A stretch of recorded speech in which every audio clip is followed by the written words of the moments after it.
Good morning sa lahat nating mga viewers, followers. Nandito naman si Kuya Liba sa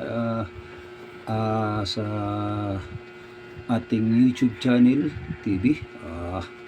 Maraming salamat sa inyo sa pagsubaybay sa aking live. Ito ay sana makakarating sa ating bawat isang mamamayang Pilipino.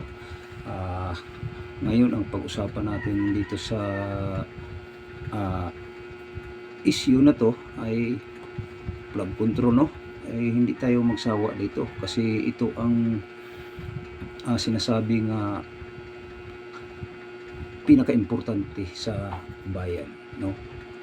Tayo po ay bilang isang mamamayang Pilipino naghahanap kung nasaan ang ating flood control. So ulitin ko, shout out mega loves.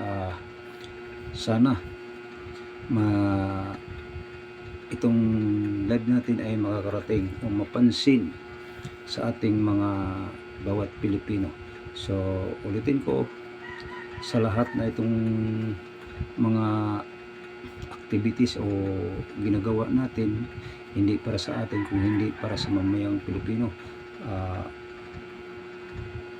Magandang umaga sa lahat mga taong bayan na sana ay mapansin, no?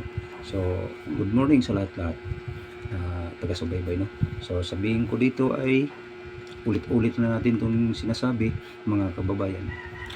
Ang project sa BBP, ang project, no, ay mayroong project pero walang saysay. Bakit? Dahil walang bakal, no? Daan-daang bilyon ang pira ng taong bayan, no?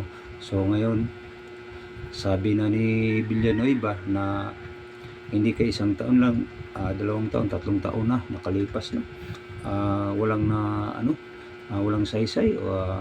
Talaga namang nakikita natin na baha buong kamay nilaan, no? So kahit dito sa ating natirahan ngayon, bumabaha nga eh.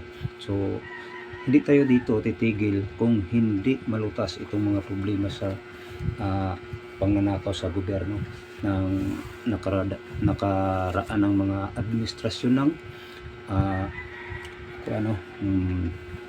senador. So salamat sa inyo. Mag-comment kayo, pinutin yung button.